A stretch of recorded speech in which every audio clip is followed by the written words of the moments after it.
नमस्कार दोस्तों, बीपीएससी पाठशाला विद चौहान में एक बार फिर से आपका स्वागत है। आज का जो कंटेंट हम पढ़ने वाले हैं वो बिहार के भूगोल के अंतर्गत बिहार का अपवाह तंत्र पढ़ने वाले हैं। अभी 2-3 और वीडियोस आएंगे और बिहार का ज्योग्राफी आपका पूरा समाप्त हो जाएगा। चैनल का नाम है बीपीएससी पाठशाला विद चौहान, जहां पर आपको बीपीएससी और बिहार से संबंधित सारे परीक्षाओं के प्री और मेंस की तैयारी साथ में कराई जाती है।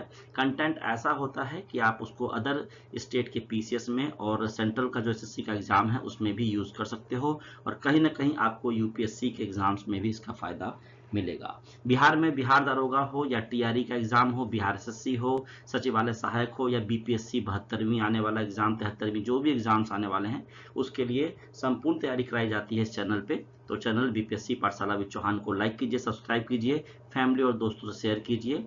इससे मुझे मोटिवेशन मिलता है। वीडियोस आते रहेंगे और प्री मेंस की तैयारी के लिए आपको कहीं भी जाने की जरूरत नहीं पड़ेगी। हर वीडियो में हर कंटेंट के साथ मैं आपको प्री और मेंस के पीवाईक्यूज की प्रैक्टिस करवा देता हूं, जिससे आपका एक ही जगह पे सारा मटेरियल उपलब्ध होने से आपको सुविधा होती है। तो आइए बिना समय गवाए बिहार का अपवाह तंत्र के बारे में पढ़ते हैं। और इस वीडियो में हम बिहार की नदियों के बारे में, अपवाह तंत्र की विशेषताओं को, प्री मेंस के जो पीवाईक्यूज हैं और जो मेन पॉइंट्स हैं उसको पढ़ेंगे। साथ में नदियों का उद्गम क्या है, प्रवाह क्या है, निष्पादन या फिर उसका कहाँ पे वो गिरती है जाके, वो सब हम पढ़ेंगे। चलिए आगे शुरू करते हैं। बिहार का अपवाह तंत्र, जो मैप मैंने बीच में दिया है उसको आप थोड़ा बड़ा करके देखिएगा अपने मोबाइल में। आपको पता चलेगी कि उत्तर भारत से जो नदियां आती हैं वो भी आके गंगा में मिलती हैं, और दक्षिण भारत की नदियां भी जाके गंगा में मिलती हैं। बिहार को जो है वो दो भागों में अगर कोई विभाजित करता है तो वो गंगा है, जो बक्सर से अंदर बिहार में प्रवेश करती है और भागलपुर के आसपास साहेबगंज में बाहर निकल जाती है। और इस तरह से जो बिहार की स्थिति या भौगोलिक स्थिति वो ऐसी है कि जब उत्तर से मध्य की ओर आते तो ढलान है, दक्षिण के मध्य की ओर जाते तो ढलान है। इसलिए जो भी नदियां उत्तर से मध्य की ओर जा रही हैं और दक्षिण से मध्य की ओर जाके गंगा में मिल जाती हैं। तो चलिए पढ़ते हैं अपवाह तंत्र को। तो बिहार का अपवाह तंत्र मुख्य रूप से गंगा नदी और उसकी सहायक नदियों पर आधारित है, जो राज्य को उत्तर हिमालयी और दक्षिण प्रायद्वीपीय भागों में विभाजित करती है। दो तरह की नदियां हैं, हिमालयी नदियां और पठारी या प्रायद्वीपीय भागों की नदियां, दक्षिणी बिहार की नदियां। बिहार में 3.82 लाख हेक्टेयर जल क्षेत्र है, जो राज्य के कुल भौगोलिक क्षेत्र का 4.1% है। बिहार पूरी तरह से भू आबद्ध राज्य है, चारों तरफ से लैंड लॉक्ड है, फिर भी यह भूजल और सतही जल संसाधनों से भरपूर है। बिहार की नदियां सतही जल संसाधनों का प्रमुख स्रोत हैं। बिहार की नदियों को अगर देखें तो बिहार पूरी तरह से कृषि प्रधान राज्य है। नदियां राज्य की अर्थव्यवस्था में महत्वपूर्ण भूमिका निभाती हैं। कई मौसमी और बारहमासी नदियां पाई जाती हैं बिहार में, और ये नदियां राज्य में सतही जल के स्रोत हैं। ठीक है। गंगा नदी इस राज्य को दो असमान भागों में विभाजित करती है। इसके अतिरिक्त बिहार की नदियों को उनके स्थान के आधार पर दो समूहों में हम बांट के पढ़ते हैं, दक्षिण बिहार की नदियां, उत्तर बिहार की नदियां। ठीक है, तो आगे चलिए देखते हैं किस तरह से इनको अलग अलग हम पढ़ते हैं। वीडियो थोड़ा ये लंबा होगा, कंटेंट ज्यादा है, प्री और मेंस दोनों की तैयारी है, ऑब्जेक्टिव की तैयारी है, मेंस के क्वेश्चन की तैयारी है। तो अगर वीडियो 30-40 मिनट का भी हो तो आपको देर तक बने रहना है और आपको सारा कंटेंट मिलेगा। यकीन मानिए सारे प्रश्न आपको यहीं से मिल जाएंगे, प्री हो या मेंस हो। बिहार उत्तर भारत की नदियों की बात कर लेते हैं, फिर दक्षिण बिहार की नदियों की बात कर लेंगे। सॉरी, उत्तर बिहार की नदियां फिर दक्षिण बिहार की नदियां।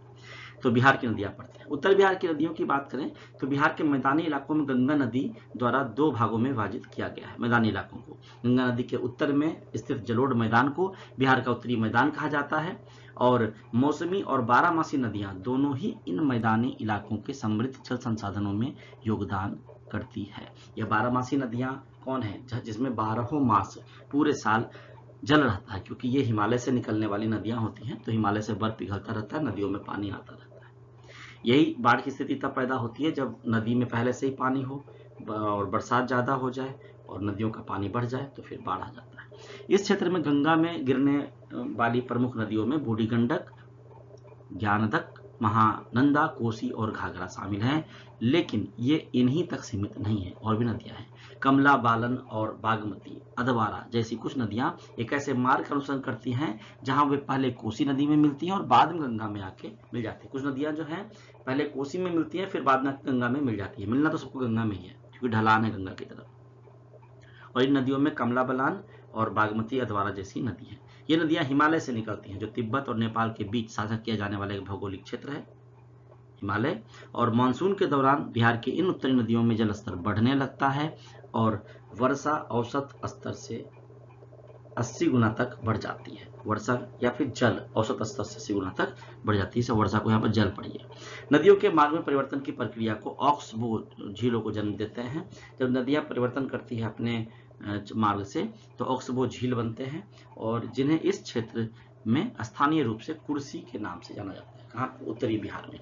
अब दक्षिण बिहार की नदियों की बात करें तो दक्षिण बिहार में के मैदानी भागों में विविधतापूर्ण भूभाग है जो किउल, सोन, बड़ुआ, चंदन और कर्मनासा जैसी नदियों से समृद्ध है। ये सभी नदियां गंगा नदी में जाकर मिलती हैं। बिहार के दक्षिणी मैदानी इलाकों में स्थित नदियां मुख्य रूप से विंध्याचल पहाड़ियों, छोटा नागपुर और राजमहल पहाड़ियों से निकलती हैं। गंगा नदी के दक्षिणी तट पर भूजल निकासी पत्तों जैसी बाधाओं के कारण बाधित होती हैं। दक्षिणी मैदानों में विशिष्ट भू आकृतियां पाई जाती हैं जिन्हें ताल या निचले इलाके के रूप में जाना जाता है, जो विभिन्न नदियों के अनूठे मार्गों के कारण उत्पन्न होती हैं। तो बिहार की नदियों की बात यहाँ से हम शुरू करते हैं। उत्तर बिहार हो गई, दक्षिण बिहार की नदियां हो गई। अब एक एक करके सब नदियों के बारे में हम पढ़ेंगे। तो यहाँ पे एक मैंने चार्ट बनाया है, पहले उसको देख लेते हैं, फिर अलग अलग नदियों को पढ़ेंगे। तो बिहार की प्रमुख नदियां, उनका उद्गम, प्रवेश और संगम मैं एक बार पढ़ देता हूँ, वैसे आप इसको याद कर लीजिएगा। गंगा नदी का जो उद्गम स्थल है वो गंगोत्री हिमालय के पास है और बिहार में प्रवेश करता है बक्सर, चौसा से, और संगम जो है मुहाना है, बंगाली खाड़ी, वहां पे जाके वो गिर जाती है। उस तरह से सोन अमरकंटक से निकलती है, रोहतास भोजपुर के पास बिहार में प्रवेश करती है और पटना के पास मनेर में जाके गंगा में, मेरे ख्याल से गंगा में मिल जाती है। हाँ, गंडक नेपाल हिमालय से आती है, वाल्मीकि नगर पश्चिम बंगाल बिहार प्रवेश करती है और पटना में पहलेजा घाट में जाके गंगा से मिल जाती है।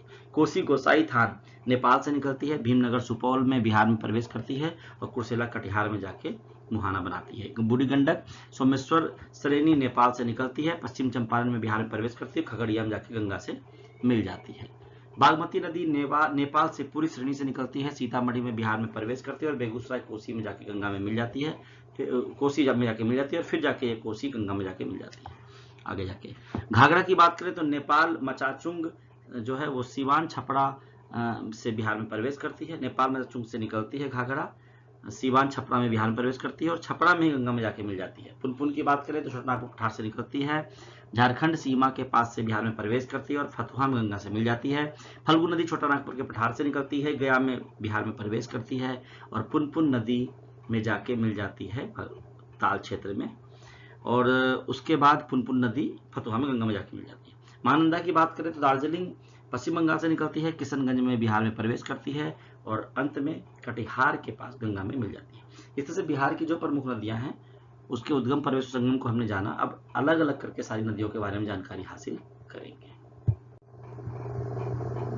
तो सबसे पहले गंगा नदी, गंगा माँ की बात करते हैं, जिसे अलकनंदा और भागीरथी के मिलने से ये बनती है नदी, और इसकी कुल लंबाई जो है वो 2525 किलोमीटर है और बिहार में जो इसका प्रवाह है वो 445 किलोमीटर ये बिहार में बहती है, और सर्वाधिक लंबाई, सबसे ज्यादा जो लंबाई है नदी की बिहार में वो पटना जिले में है। गंगा नदी बक्सर के निकट बिहार में प्रवेश करती है और कटिहार के निकट पश्चिम बंगाल में प्रवेश करती है। यह बिहार के 12 जिलों से गुजरती है, जिसमें शामिल है बक्सर, भोजपुर, सारण, पटना, वैशाली, समस्तीपुर, बेगूसराय, खगड़िया, लखीसराय, मुंगेर, भागलपुर और कटिहार। पटना में गंगा नदी की लंबाई 99 किलोमीटर है, पूरी लंबी है। बिहार में जल ग्रहण क्षेत्र जो है वो 15,165 वर्ग किलोमीटर है। उद्गम स्थल जो है वो गंगोत्री हिमनद का गोमुख है उत्तराखंड में, जो गंगा जहाँ से निकलती है, और मुहाना जहाँ पे ये गिरती है जाके बंगाल खाड़ी है इसका मुहाना। ठीक है। प्रमुख सहायक नदियों की बात करें तो उत्तर की दिशा से गंगा में मिलने वाली प्रमुख नदियां हैं घाघरा, गंडक, बागमती, कमला बलान, बूढ़ी गंडक और महानदी नदी। और दक्षिण की ओर से मिलने वाली जो नदियां हैं वो है कर्मनासा, सोन, पुनपुन, फल्गु, किउल नदी, ये सब। महानंदा और अजय नदी बिहार से बाहर गंगा में मिलती है, बिहार के अंदर नहीं मिलती है। इस तरह से हमने गंगा नदी को पढ़ा। नीचे मैंने एक फिगर बना के दिया है, ये जो है आपको गंगा नदी का ये पूरा जो है ये गंगा नदी है पूरा, जो ये इधर से निकल के यहाँ से लेके इधर यहाँ पहुँच जाती है। तो इस तरह से आप इसको देख लीजिएगा एक बार, और जो जो नदियाँ आके ऊपर से गंगा में मिल रही है वो भी मैंने दर्शाया है। और जो नदियों के बीच की जो भूमि है, दो नदियों के बीच में, उसको उसका बेसिन बोलते हैं, प्रवाह क्षेत्र बोलते हैं, दोआब बोलते हैं। ये भी मैंने यहाँ पे आपको दिखाया है। आगे दोआब में भी हम, दोआब की बात हमने कर ली है पहले भी, आगे भी करेंगे। चलिए आगे बढ़ते हैं। तो घाघरा नदी की बात करते हैं। घाघरा नदी जो है वो मापचा चुंगों के हिमनदों से निकलती है। इसे सरयू, गोगरा, करनाली, कोरियाला के नाम से भी जाना जाता है। यह तिब्बती पठार मानसरोवर से निकलने वाली एक 12 मासी नदी है जो मानसरोवर झील के पास स्थित है और सीमा पार बहती है। तो ये अब भारत में आती है, नेपाल की सीमा पार करके। यह नेपाल में हिमालय से होकर गुजरती है और भारत में ब्रह्म घाट या शारदा नदी में से मिलती है। यह गंगा की एक प्रमुख बाएं किनारे की सहायक नदी है और बिहार के छपरा में गंगा से मिलती है। सहायक नदियां कौन कौन सी हैं घाघरा की? राप्ती, छोटी गंडक, शारदा, भेरी, सेती। देखिए, आपको सहायक नदियां सबकी पढ़नी है, मैंने लिखा भी है, लेकिन याद नहीं करना है। बार बार पढ़ोगे तो ध्यान रहेगा, वहां पे एग्जाम में आएगा, कंफ्यूज कर देगा आपको। लेकिन आप अगर स्थिति जान लोगे, मानचित्र पे पढ़ लोगे, जैसा मैंने पीछे दिखाया मानचित्र में, तो आपको याद रह सकता है। ठीक है। अगर बिहार में जल ग्रहण की बात करें तो 3 जिले में ये मुख्य रूप से बहती है, गोपालगंज, सिवान और छपरा में। इस जलग्रहण क्षेत्र का लगभग पूरा मैदानी इलाका भारत में भारत नेपाल सीमा रेखा के दक्षिण में स्थित है। ये घाघरा नदी की बात हो रही है।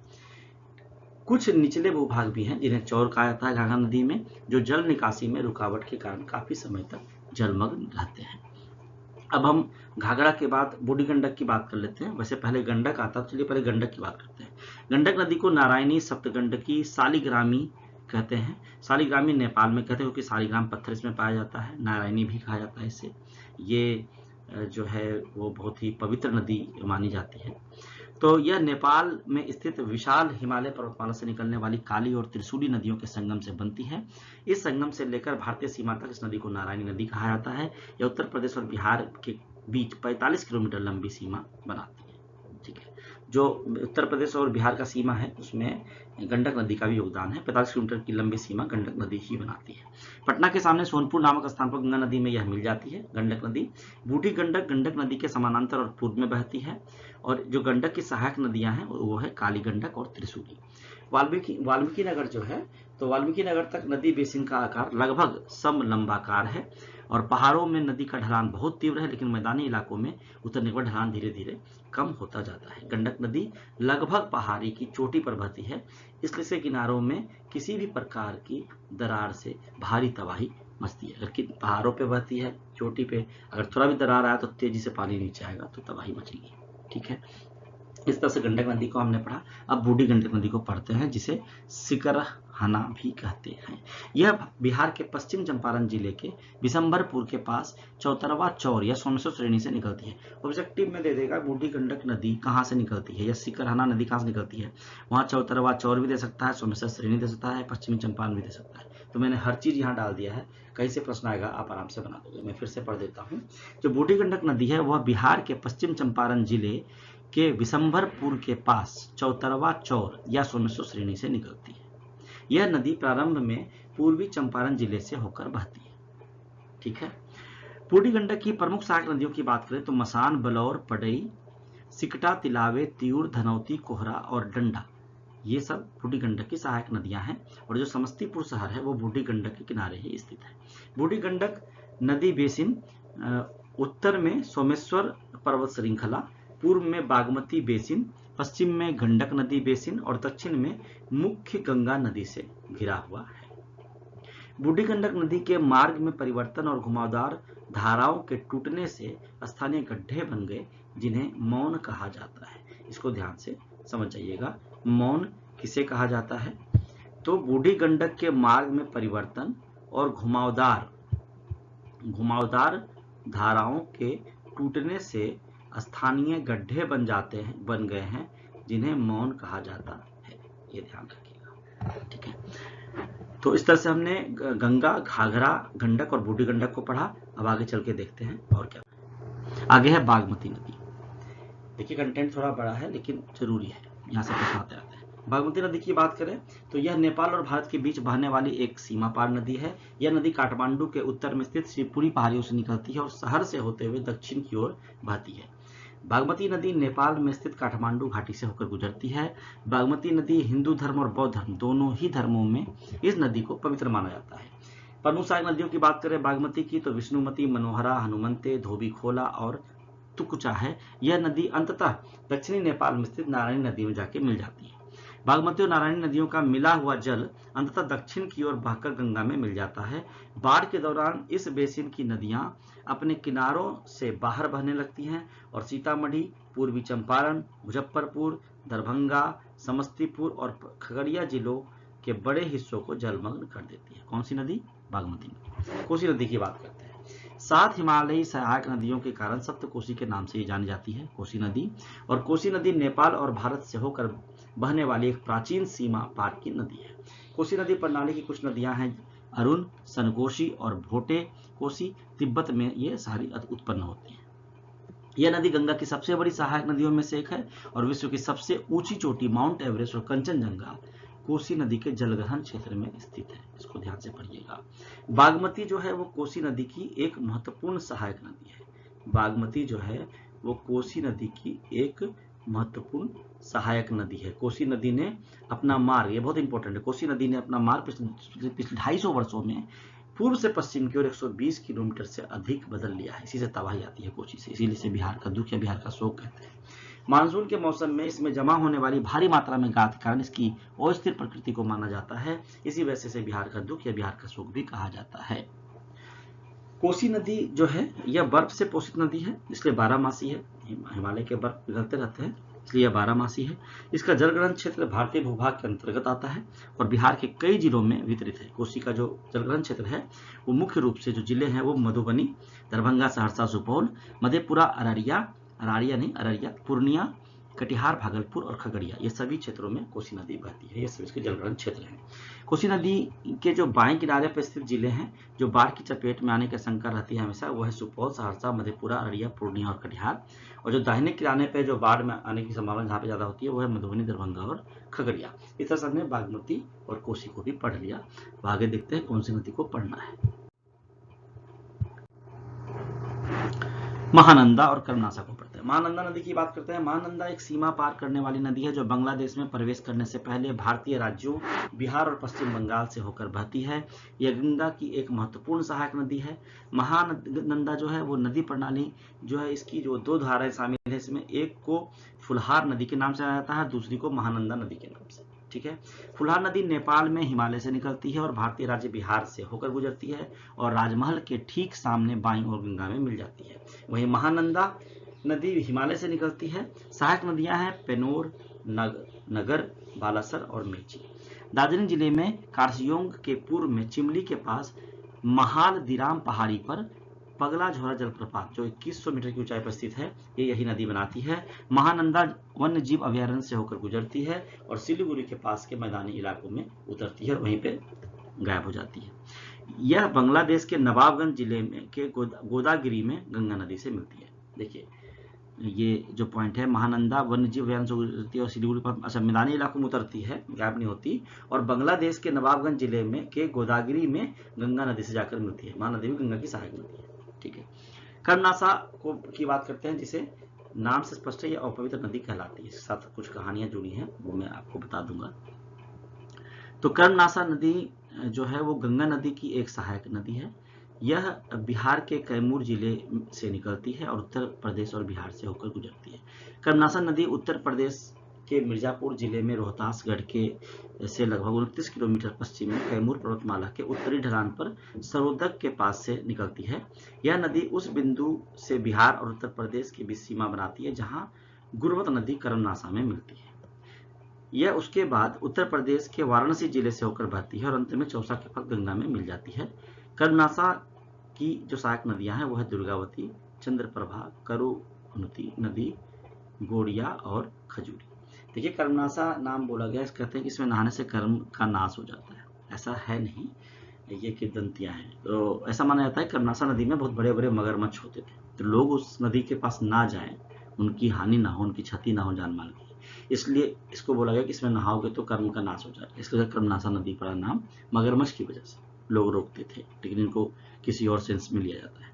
चलिए आगे बढ़ते हैं। सोन नदी की बात करते हैं, फिर पुरपुर नदी की बात करेंगे। सोन नदी मध्य प्रदेश में अमरकंटक के पास नर्मदा नदी के उद्गम स्थल के ठीक पूर्व में उत्पन्न होती है। सोन नदी कैमूर पहाड़ियों के समानांतर बहती हुई उत्तर प्रदेश, झारखंड और बिहार राज्यों से होते हुए पूर्व उत्तर पूर्व दिशा में बहती है और पटना से कुछ ही ऊपर गंगा में मिल जाती है। ठीक है। ऐसे भी आप देखोगे गंडक, सोन और ये गंगा, ये तीनों के संगम पे देखा जाता है पटना, वैसे दिखता है हमें। भूवैज्ञानिक दृष्टि से सोन नदी की निचली घाटी नर्मदा घाटी का विस्तार है और कैमूर पर्वतमाला विंध्य पर्वतमाला का विस्तार है। यह गंगा की सबसे लंबी दक्षिणी तटवर्ती सहायक नदी है और जो एक शहर है डेहरी ऑन सोन, वो सोन नदी पर स्थित एक प्रमुख शहर है, डेहरी। इसको डेहरी ऑन सोन भी बोलते हैं, ठीक है। सोन नदी की सहायक नदियां अगर बात करें तो दाईं ओर से इसमें जो मिलती है नदी वो है गोपाद नदी, रिहंद नदी, कन्हार नदी, उत्तरी कोयल, और बाईं ओर से मिलती है घग्गर नदी, जोहिला नदी और छोटी महानदी, ठीक है। इसकी जो प्रमुख सहायक नदियां हैं वो रिहंद और उत्तरी कोयल है। यह क्षेत्र अधिकतर वनों से आच्छादित है और यहाँ जनसंख्या घनत्व तो काफी कम है, सोन नदी के आसपास का क्षेत्र, ठीक है। पुनपुन नदी की बात करें तो इसकी उत्पत्ति झारखंड के पलामू जिले से हुई है। यह झारखंड और बिहार दोनों के औरंगाबाद, गया और पटना से होकर बहती है। यह उत्तर पूर्व दिशा में बहती है और बिहार के पटना जिले में फतुहा में गंगा नदी से मिल जाती है, ठीक है। पद्म पुराणों में पुनपुन नदी का उल्लेख है और वायु का संबंध गया महात्म्य से है, ये वायु पुराण में उसका उल्लेख, ठीक है। पुनपुन बेसिन का जो जल संग्रहण क्षेत्र है वो 9,026 वर्ग किलोमीटर है, जो बिहार और झारखंड में स्थित है, जिसमें से 7536 वर्ग किलोमीटर बिहार में है। इस क्षेत्र में पटना, जहानाबाद, गया और औरंगाबाद जिले शामिल होते हैं। अब इस पे जो तटबंध उसके बारे में पढ़ लेते हैं। तो कम ऊंचाई वाले तटबंधों और अपर्याप्त जल मार्ग क्षमता के कारण निचले इलाकों के सभी जलमार्ग सामान्य बाढ़ के दौरान भी अपने किनारों में भारी मात्रा में बह निकलते हैं, ऐसा माना जाता है पुनपुन नदी के बारे में। और जो पुनपुन नदी है वो जहानाबाद किंजर सड़क के उत्तर में पुनपुन नदी के दोनों किनारों पर जलप्रपात अधिक गंभीर हो जाते हैं। उत्तर पूर्व की ओर बहने के बाद पुनपुन नदी का जलप्रपात इसकी दो सहायक नदियों मोरहार और दरधा के जलप्रपातों से जाके मिल जाता है। तो ये अलग अलग कंटेंट है, एक बार में याद नहीं होगा, बहुत सारे कंटेंट है, आपको 2-3 बार वीडियो पढ़ना पड़ेगा। लेकिन नदियों से कोई प्रश्न आएगा तो आपसे छूटेगा नहीं, ये गारंटी है। आगे देखते हैं कौन सी नदी है। क्यूल नदी पढ़ते हैं। इसकी उत्पत्ति बिहार, देखिए क्यूल नदी, चंदन नदी, इन सब नदियों का उल्लेख हर जगह किताबों में नहीं है, मैंने ढूंढ के इसको यहाँ पे डाला है ताकि अगर प्रश्न आ जाए तो आपसे छूट ना जाए। तो क्यूल नदी जो है इसकी उत्पत्ति भारत के झारखंड राज्य के गिरिडीह जिले में हुई है। यह बिहार राज्य के शेखपुरा, जमुई और लखीसराय जिलों से होकर बहती है और अंत में बिहार के ही सूरजगढ़ा के पास गंगा नदी में मिल जाती है। क्यूल हरोहर नदी प्रणाली बिहार और झारखंड में 17,225 वर्ग किलोमीटर और बिहार में 12,806 वर्ग किलोमीटर क्षेत्र में जल निकासी करती है। नदी प्रणाली का ऊपरी जल संग्रह क्षेत्र छोटा नागपुर पठार क्षेत्र में स्थित है, जो नीची पहाड़ियों और ढलानों के साथ साथ गड्ढों और घाटियों से युक्त है। यह है क्यूल नदी की संरचना। अब चलते हैं चंदन नदी की ओर। यह बिहार राज्य के भागलपुर शहर के पास बहने वाली एक महत्वपूर्ण नदी है। इस नदी को चंपा नदी के नाम से भी जाना जाता है। चंपा नदी, चंदन नदी एक ही है। इसे नदी का ऐतिहासिक नाम माना जाता है, चंपा को, ठीक है, चंपा। इस नदी बेसिन का जल निकासी चंदन नदी और चीर नदियों द्वारा स्वतंत्र रूप से होता है। बिलासी नदी चंदन नदी के लगभग समानांतर उसके बाईं ओर बहती है और चंदन नदी में गिरती है, जो अंततः गंगा में समाहित हो जाती है। चंदन नदी जो है वो झारखंड राज्य के देवघर की पहाड़ियों में से 274 मीटर की ऊंचाई पर उत्पन्न होती है और 110 किलोमीटर की दूरी तय करने के बाद कई छोटी छोटी धाराओं में विभाजित हो जाती है, जिसमें डेल्टा नदी की विशेषताएं डेल्टा बनाती है और अंत में जमुनिया नाले के माध्यम से यह गंगा नदी में जाके मिल जाती है। चंदन नदी की महत्वपूर्ण सहायक नदियों की बात करें तो ओरहनी, कुलदार और छतरी है। तो क्यूल और चंदन को हमने पढ़ लिया। आगे चलते हैं क्या है, अब है फल्गु नदी। मेरे ख्याल से ये लास्ट नदी होगी, ये भी इंपॉर्टेंट है, इसको पढ़िए ध्यान से। ऐतिहासिक इसका महत्व है, रामायण में इसका वर्णन है। बिहार में फल्गु नदी एक अत्यंत पवित्र और ऐतिहासिक नदी है, जो मुख्य रूप से गया और जहानाबाद जिलों से होकर बहती है। इसे हिंदू और बौद्ध दोनों धर्मों में बहुत महत्वपूर्ण माना जाता है। फल्गु नदी अपनी अनोखी विशेषता के लिए प्रसिद्ध है। यह सतह पर सूखी और रेतीली दिखती है, लेकिन इसके रेत के नीचे पानी का प्रवाह बना रहता है। स्थानीय लोग रेत खोदकर अनुष्ठानों के लिए पानी निकालते हैं, जिसको अंतः सलिला, छिपी हुई नदी भी कहते हैं फल्गु नदी को, ठीक है। यह गया के पास लीलाजन या निरंजना और मोहना नामक दो पहाड़ी धाराओं के संगम से बनती है। यह वही निरंजना नदी है जहां पर बोधि वृक्ष है बोध गया में, जहां पर गौतम बुद्ध को ज्ञान की प्राप्ति हुई थी। गंगा गया में जो है फल्गु के तट पर पूर्वजों की आत्मा की शांति के लिए पिंडदान और तर्पण करना सबसे महत्वपूर्ण धार्मिक अनुष्ठान माना जाता है हिंदुओं के लिए। और विश्व प्रसिद्ध विष्णुपद मंदिर जो है गया का, वो इसी नदी के किनारे स्थित है, फल्गु नदी के किनारे। रामायण के अनुसार माता सीता ने, जो कहानी है वो सुन लीजिए, माता सीता ने इस नदी को श्राप दिया था। कथा के अनुसार जब सीता जी ने राजा दशरथ का पिंडदान किया तो फल्गु नदी ने भगवान राम के सामने झूठ बोला कि कोई पिंडदान नहीं हुआ है। इस झूठ से क्रोधित होकर सीता जी ने श्राप दिया कि यह नदी केवल नाम की नदी रहेगी और ऊपर से हमेशा सूखी दिखेगी। इसलिए जब भी वहां पिंडदान करने जाते हैं लोग तो खोद के पानी निकालना पड़ता है रेत से, है ना। बिहार में जो फलू की लंबाई है वो लगभग 135 किलोमीटर है। यह गया से उत्तर की ओर बहती हुई अंततः पुनपुन नदी में मिल जाती है और पुनपुन जाकर गंगा में मिलती है, जो आगे चलकर गंगा की सहायक नदी बनती है, पुनपुन। ठीक है। तीर्थयात्रियों की सुविधा के लिए अब गया में फलू नदी पर देश का सबसे बड़ा रबर डैम गयाजी डैम बनाया गया है ताकि यहाँ सालों भर पानी उपलब्ध रहे।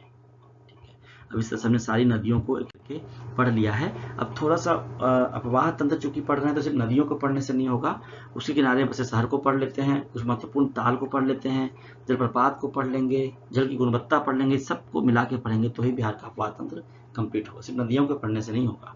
तो बिहार की प्रमुख नदियां, उनके किनारे बसे शहर, आपको याद होगा, फिर मैं एक बार दोहरा देता हूँ।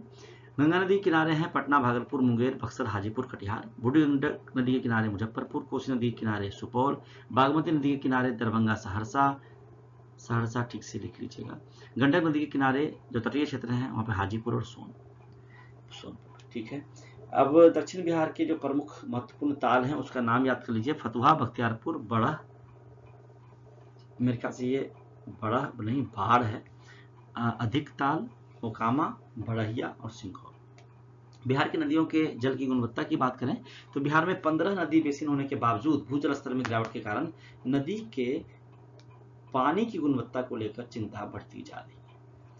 बढ़ती जनसंख्या और पानी की बढ़ती मांग, जो सिंचाई उद्योग, घरेलू उद्योग और अन्य उद्देश्यों के लिए होती है मांग जो है, उसके कारण भी जलस्तर दिन प्रतिदिन घटता जा रहा है।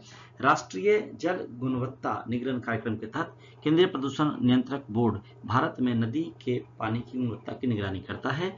पानी की गुणवत्ता का मापन पीएच स्तर पर नापा जाता है, जिसमें जैव रासायनिक ऑक्सीजन मांग बीओडी को मापते हैं। चालकता, मल और कुल कोलिफॉर्म की मात्रा के आधार पर इसका जो पीएच स्तर है वो माना जाता है, गुणवत्ता माना जाता है। बिहार में कार्बनिक प्रदूषण का मापन बीओडी की मात्रा के आधार पर किया जाता है, जो 3 मिलीग्राम प्रति लीटर से कम है। इस तरह से हमने ये अलग से तथ्य पढ़ा। और अब हम पढ़ेंगे बिहार की प्रमुख बहुउद्देशीय नदी घाटी परियोजनाएं। 3 है, कोसी, गंडक और सोन, एक करके पढ़ते हैं। तो बिहार की प्रमुख बहुउद्देशीय जो नदी घाटी परियोजनाएं हैं उनका मुख्य उद्देश्य क्या है? सिंचाई, बाढ़ नियंत्रण और जल विद्युत उत्पादन करना। राज्य की 3 सबसे बड़ी जो योजनाएं हैं वो है कोसी, गंडक और सोन नदी घाटी परियोजना। सबसे पहले कोसी को पढ़ते हैं। यह भारत और नेपाल की एक संयुक्त परियोजना है। कोसी जो है भारत और नेपाल की एक संयुक्त परियोजना है। कोसी नदी को अपनी विनाशकारी बाढ़ों के कारण बिहार का शोक कहा जाता है, पहले भी हम पढ़ चुके हैं, जिसे नियंत्रित करने के लिए यह योजना आई 1954 में शुरू की गई। 53 में उसको बोला गया था करने के लिए, 54 में जाके तैयार हुआ था। मुख्य रूप से बाढ़ नियंत्रण और सिंचाई इसका काम है। नेपाल में हनुमान नगर एक जगह है, उसके पास 1140 मीटर लंबा अवरोधक बांध बनाया गया, जिसको हनुमान नगर बांध भी कहते हैं। इसके तहत पूर्वी और पश्चिमी कोसी नहरों से बिहार के पूर्णिया, सहरसा, दरभंगा और नेपाल के सप्तारी जिले लाभान्वित होते हैं। यह नहर प्रणाली जो है, इस पर 40 मेगावाट का एक विद्युत ग्रिड भी स्थापित किया गया है और कोसी मेची नदी जोड़ो परियोजना के माध्यम से लगभग 2.15 लाख हेक्टेयर क्षेत्र में सिंचाई और बाढ़ राहत देने का लक्ष्य भी रखा गया है कोसी परियोजना के तहत। ये इंपॉर्टेंट है, सबको याद रखिएगा। गंडक परियोजना की बात करें तो गंडक यह बिहार, उत्तर प्रदेश और नेपाल की एक साझा बहुउद्देशीय परियोजना है। इसका समझौता 1954 से 1959 के दौरान हुआ था। गंडक नदी बेसिन में सिंचाई और जल विद्युत उत्पादन किया जाता है। पश्चिमी चंपारण के भैंसा लोटन, जहाँ जो वाल्मीकि नगर और त्रिवेणी संगम वाला क्षेत्र है, वहां पे मुख्य बांध बनाया गया है। इससे उत्तर पश्चिमी बिहार और पूर्वी उत्तर प्रदेश के लाखों एकड़ खेत की सिंचाई की जाती है और नेपाल के सूरतपुरा और वाल्मीकि नगर में जल विद्युत संयंत्र लगाया गया है, जिसकी क्षमता 15 मेगावाट है। सोन नदी घाटी परियोजना की बात करें तो यह बिहार की सबसे पुरानी सिंचाई प्रणालियों में से एक है, सोन नदी वाली। यह 1874 में बन गई थी, डेहरी रोहतास में शुरू की गई थी। रोहतास जिले के ही इंद्रपुरी में एक बड़ा बैराज बनाया गया है। इससे दक्षिण बिहार के 8 जिलों, कौन कौन से हैं? पटना, जहानाबाद, अरवल, रोहतास, भोजपुर, कैमूर, बक्सर और औरंगाबाद, इनके किसानों को सिंचाई का लाभ मिलता है। और इंद्रपुरी में ही जल विद्युत उत्पादन किया जाता है 300 मेगावाट क्षमता वाला, और बाढ़ नियंत्रण भी किया जाता है। जल विद्युत 2 और हैं, जिसमें एक है देहरी जल विद्युत केंद्र जहां 6.6 मेगावाट और एक है बरून जल विद्युत केंद्र जहां पर 3.3 मेगावाट क्षमता से बिजली पैदा की जाती है। इस तरह से हमने बिहार की प्रमुख जो 3 बहुउद्देशीय नदी घटी परियोजना है उनको भी पढ़ा है बिहार का अपवाह तंत्र के अंतर्गत। अब हम बिहार की प्रमुख नहर परियोजनाएं पढ़ लेते हैं। नदी पढ़ लिया और नदी परियोजनाएं पढ़ ली, अपवाह पढ़ लिया पूरा। अब नहर परियोजना पढ़ लेते हैं। सोन नहर परियोजना की बात करते हैं। सेम जैसे नदी तंत्र बना पाए उसे नहर में नहर की बात कर लेते हैं। सोन, कोसी, गंडक इसमें भी मेन आएगा। सोन नहर परियोजना क्या है? यह बिहार की सबसे पुरानी और प्रमुख नहर प्रणाली है। यह पटना, गया, रोहतास, भोजपुर और बक्सर जिलों की सिंचाई करती है। ये दोहराव हुआ है चीजों का, तथ्यों का, लेकिन अब दोबारा से पढ़ लीजिए। वो बहुउद्देशीय परियोजना की बात थी, ये नहर की बात है। पश्चिमी सोन नहर से क्या सिंचित होता है जगह? यह सोन नदी के पश्चिमी तट से निकलती है जो शाहाबाद, भोजपुर, रोहतास क्षेत्र में सिंचाई करती है। और पूर्वी सोन नहर जो है वो सोन नदी के पूर्वी तट से निकलती है जो पटना और गया जिलों को कवर करती है। कोसी नहर परियोजना की बात करें तो कोसी बराज नेपाल से निकलने वाली यह प्रणाली उत्तर बिहार में बहुत ही ज्यादा महत्वपूर्ण है। पूर्वी कोसी नहर की बात करें तो यह 127 किलोमीटर लंबा है और पूर्णिया, सुपौल, मधेपुरा और कटिहार जिलों के लगभग 6.20 लाख हेक्टेयर जो एरिया है उसको ये इरिगेशन करता है, सिंचाई करता है। और अगर वेस्टर्न जो है पश्चिमी कोसी नहर की बात करें कैनाल की तो यह 91.63 किलोमीटर लंबी है और दरभंगा, मधुबनी, समस्तीपुर और सुपौल जिलों का इरिगेशन जो है इससे होता है, सिंचाई इससे होती है।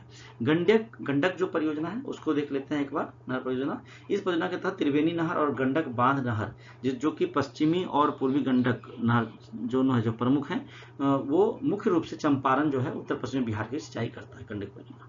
अब जो इसके अलावा जो 2 प्रमुख नहर है वो त्रिवेणी और कर्मनासा है। तो त्रिवेणी नहर यह गंडक नदी से निकलने वाली एक महत्वपूर्ण नहर है जो चंपारण क्षेत्र की सिंचाई करती है। और कर्मनासा नहर यह भी बिहार की एक प्रमुख नहर जो सिंचाई में योगदान देती है। ठीक है, इस तरह से हमने नहर नाव को पढ़ लिया। अब बिहार के प्रमुख जलप्रपात को जान लेते हैं जो मुख्य जलप्रपात है जहां से प्रश्न आते हैं। तो बिहार के कई सुंदर जलप्रपात झरने हैं बिहार में जो मुख्य रूप से कैमूर और नवादा जिलों में स्थित है मुख्य रूप से। ठीक है, प्रमुख जलप्रपातों में नवादा का ककोलत है, कैमूर का तेलहर कुंड ये पूछा जाता है, दुर्गावती और रोहतास का तुतला भवानी व धुआं कुंड ये प्रमुख है। ठीक है, यह स्थान अपनी प्राकृतिक सुंदरता, पिकनिक और इको टूरिज्म के लिए प्रसिद्ध है, विशेषकर मानसून के बाद। अब अलग अलग जलप्रपात जो मुख्य उसकी बात करते हैं। सबसे पहले बात करते हैं ककोलत की। ककोलत जलप्रपात कहाँ है? नवादा जिले में स्थित है। बिहार का सबसे प्रसिद्ध झरना यही है और ये 150 से 160 फीट ऊंचाई से गिरता है और इसे बिहार का नियाग्रा भी कहते हैं। सबसे बड़ा जलप्रपात नियाग्रा है तो बिहार का नियाग्रा बोलते हैं ककोलत को। तेलहर जलप्रपात ये कैमूर के भभुआ से निकलता है, अधोहा रोड पर दुर्गावती नदी पर स्थित है। यह एक सुंदर प्राकृतिक स्थल है। करकट है वो कैमूर पहाड़ियों पर स्थित है, यहाँ मगरमच्छ, घड़ियाल पाए जाते हैं। तुतला भवानी जो है जलप्रपात वो रोहतास जिले में स्थित है। यह 2 पहाड़ियों के बीच खूबसूरत जलप्रपात है, घूमने की जगह है। धुआं कुंड और मांझर कुंड सासाराम रोहतास के पास स्थित है। ये झरने अपनी शक्ति के लिए जाने जाते हैं। दुर्गावती जलप्रपात यह रोहतास जिले में है और काशीस जलप्रपात जो है वो बिहार के सबसे ऊंचे जलप्रपातों में से एक माना जाता है। तो हमने बिहार का जलप्रपात पढ़ लिया।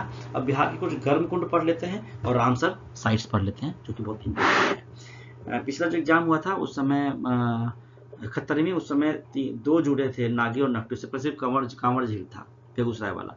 और अब जो एग्जाम होगा उसमें आप 3 और जोड़ के पढ़ लीजिएगा, गोकुल, उदयपुर और गोगाबील। सबसे पहले रामसर ही पढ़ लेते हैं, बहुत इंपॉर्टेंट है।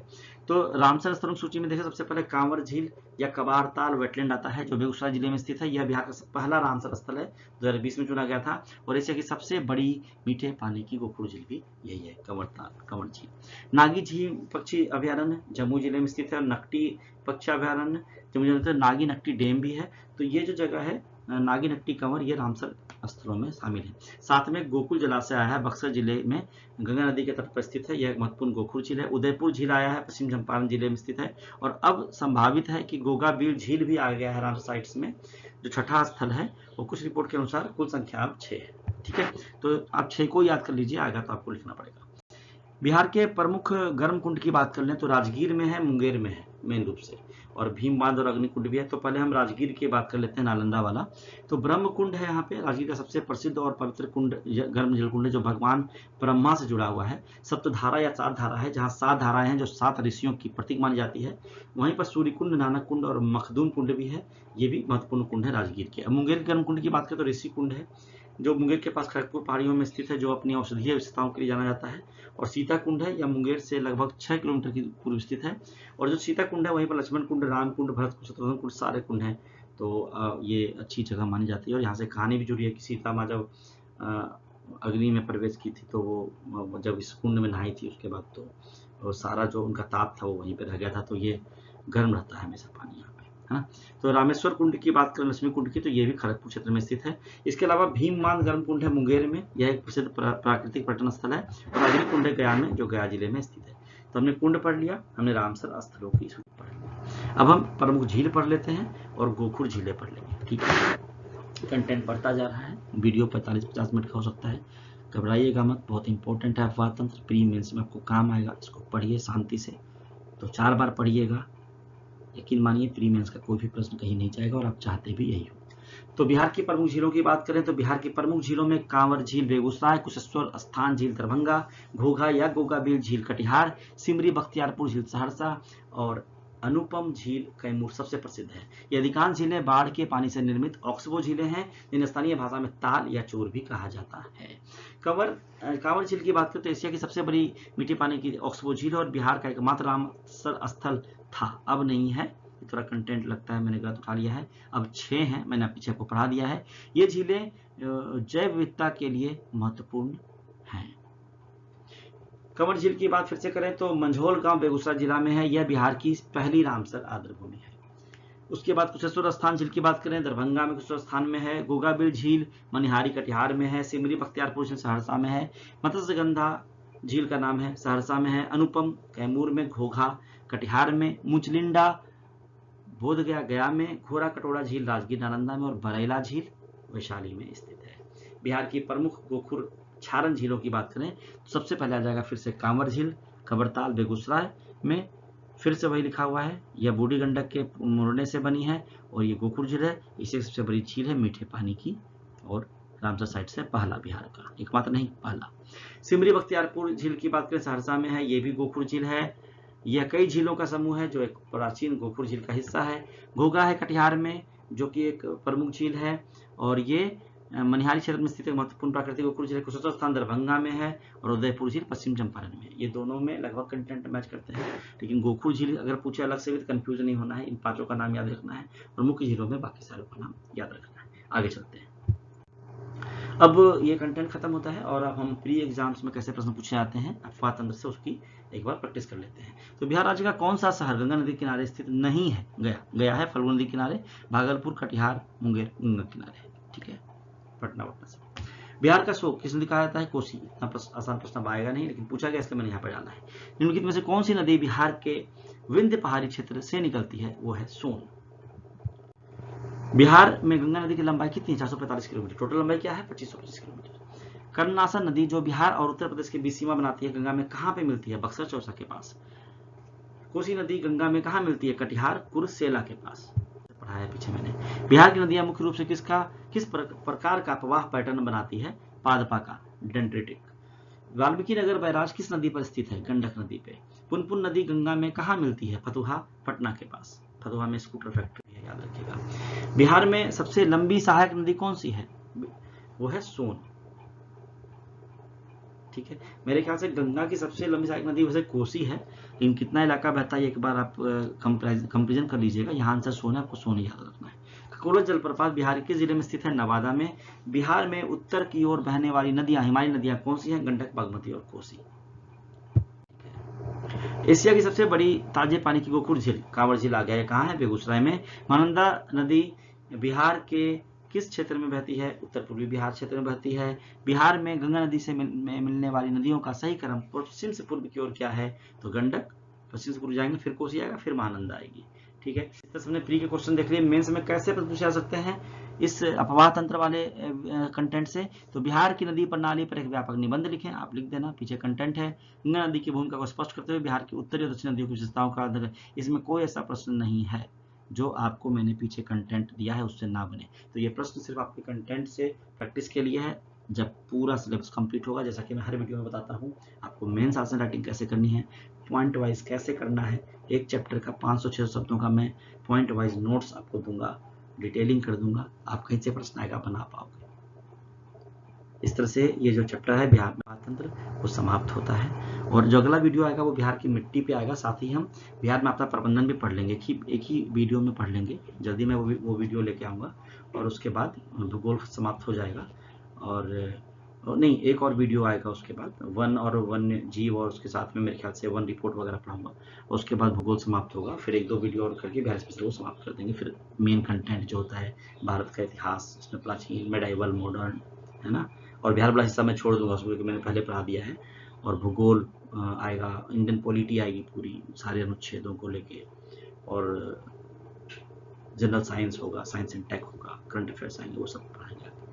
तो आज की वीडियो में इतना ही है। वीडियो में अंत तक जुड़े रहने के लिए धन्यवाद। 40 मिनट का वीडियो बना है, थोड़ा लंबा है मेरे ख्याल से, इस चैनल का सबसे लंबा वीडियो है ये। इसको ध्यान से सुनिएगा, ध्यान से देखिएगा, और दोस्तों से बोलिएगा, अपने सहयोगियों से बोलिएगा। बीपीएससी पाठशाला भी चौहान चैनल को लाइक करें, सब्सक्राइब करें, और पढ़ते रहिए, मस्त रहिए। अगले वीडियो में मिलते हैं। धन्यवाद।